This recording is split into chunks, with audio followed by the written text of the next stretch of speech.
Well, hi. Here is the first video I'm doing of 2015. I left off last year doing a video on liking and loving yourself, and I wanted just to add to that. In the last video, I was talking about actually starting to repeat to yourself things that you're good at during the day, as opposed to a monologue of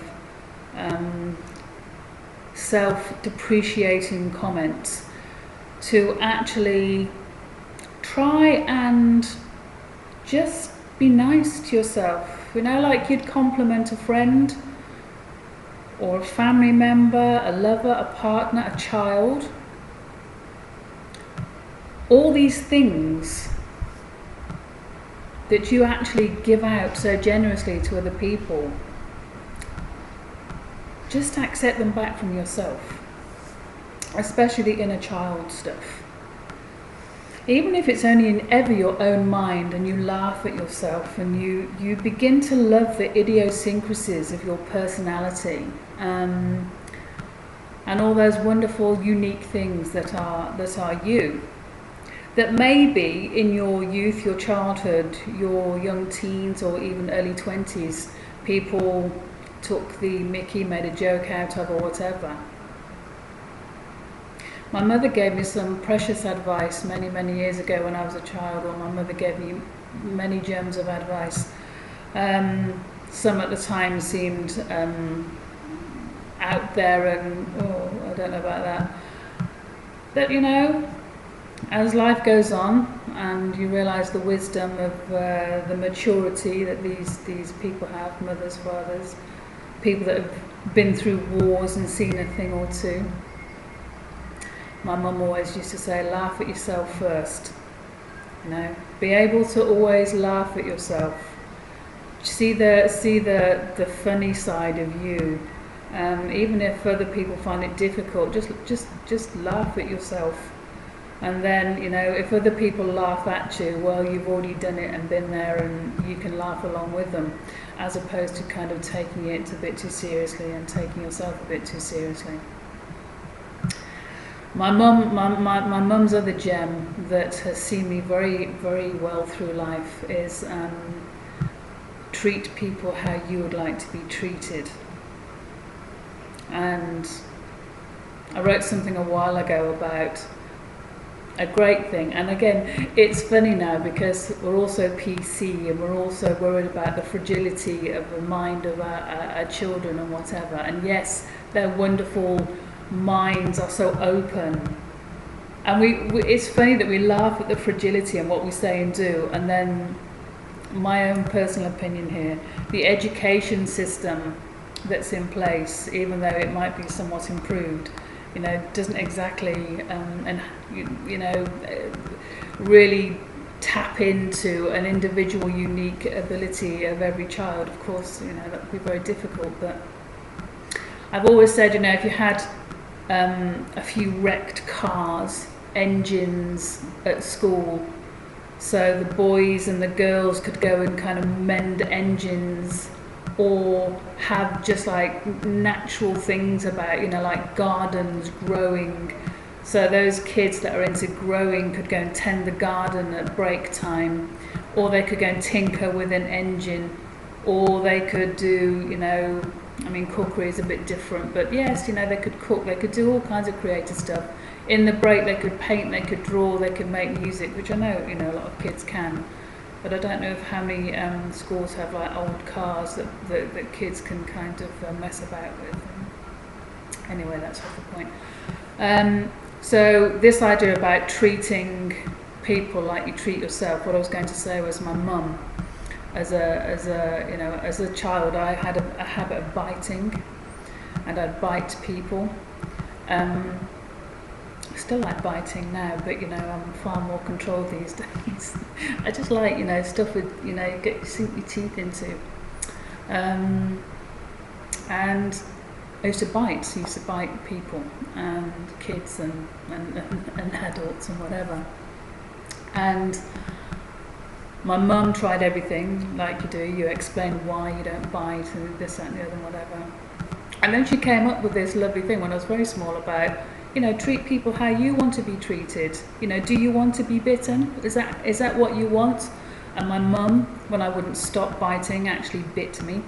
And I obviously howled and was horrified and never bit really anyone again. So my mum has this, you know, old wisdom, as many mothers do. And I'm basically leading on to this idea at the moment. So this repeating positive things about yourself every single day. You know, you got to work, you're doing a great job, you got there on time. I'm a reliable employee. You know, you can depend on me. I'm responsible. You know, all the stuff that you do every single day. And if you don't, you know, we have to look at this. If you don't, if you're not reliable, if you're not responsible, if you can't be depended on, then you have to just say, well, I'm happy with that. You know, I don't care. And going into, that's actually a bit of a different topic that I'd really like to cover, because I've met a few people in the past year or so who really, you know, I really don't care what other people think. I refer to my own wisdom always, my own wisdom. You know, the only person I really value really their opinion of is myself and my close family and, you know, work colleagues and stuff. But that's a bit of a different topic, about not needing to reflect off anyone for value or you know, to where you are in the world. So just going a kind of parallel to this idea of complimenting yourself, and it just has to be truth. You don't have to make anything up. You know, if you got up this morning and made your kids breakfast, got them to school, got yourself to work, even got home, whatever you do, if you're a man that did the same, got up, got your kids ready, got them to school, now you're at work, I mean, you know, that's a great start to the day. It's a really good start to the day. So along with this constant, you know, I did that well, I really like the way I did that, I like that interaction I had with my colleague. And if you don't like the interaction you have, again, just start to ask why. What don't I enjoy about this? What don't I enjoy about this person? What are they displaying to me that I'm not actually enjoying? And use it as a learning experience.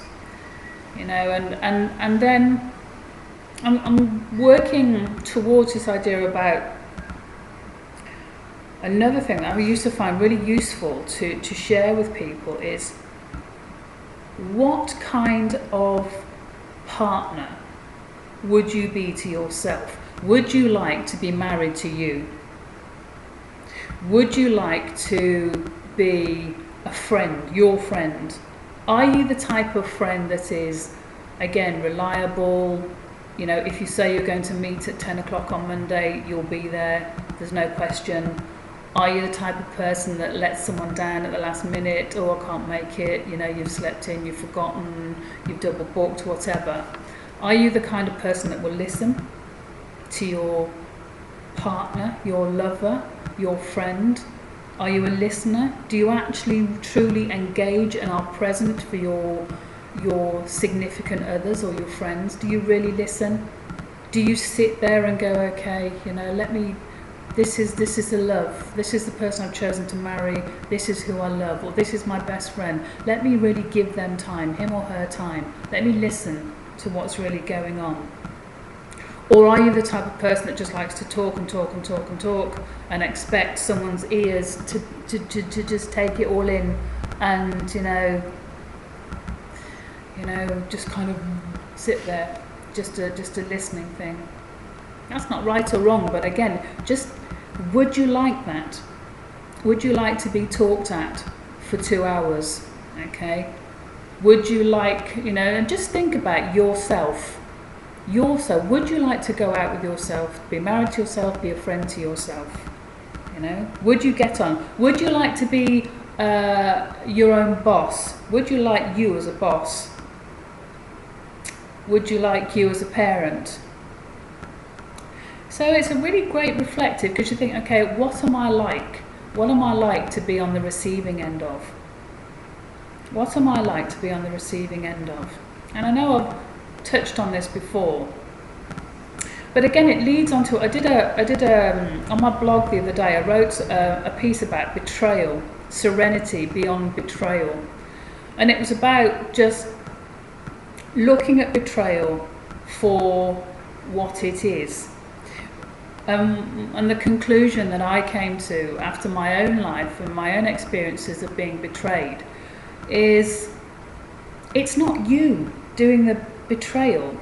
It's not you that are acting in a unpleasant, unexpected, disappointing way. And when you start looking at yourself and liking and loving yourself, just to come back to, and again, sometimes it's not easy if you're in a certain way of being, but just coming back to being how you want to be. You can change in an instant. You can stop being, you know, the grump in the office. You know, you can look at all the good things. However, I'm just going to say this because I don't want this video to be too long, and I can always carry on and do another one. If you are the grump in the office, if you are the grumpy parent or the friend that's very needy, okay, maybe it's very difficult to accept that and see that. But it also sometimes gives people an identity, a significance, and that is really hard to sometimes take in. That some people's behaviour gives them so much gain in a different way. If you're the grump in the office, you know, it gives you an identity.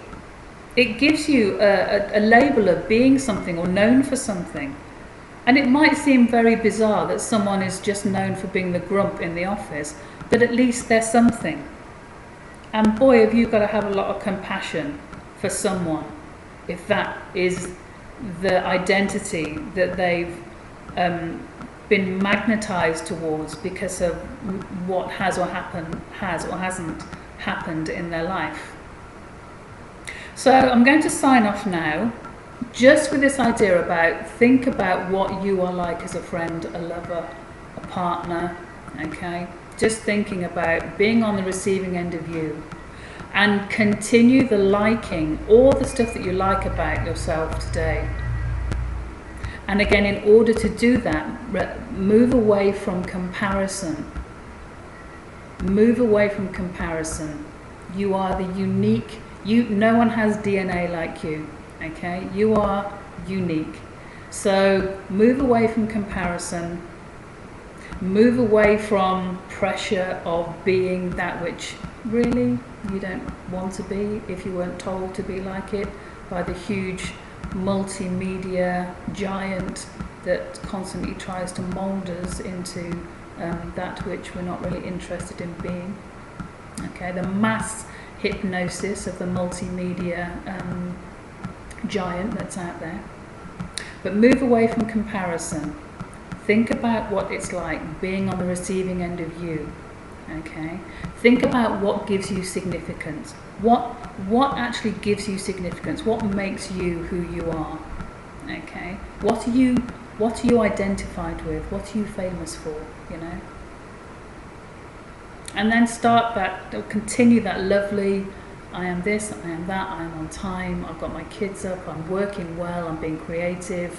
I love that piece of music I did, that art, I love that poem I wrote. Okay, I loved my exercise class today. I loved how I felt. Just, you know, be kind to yourselves, beautiful people. Okay, that's it. And I will see you soon. Take care now.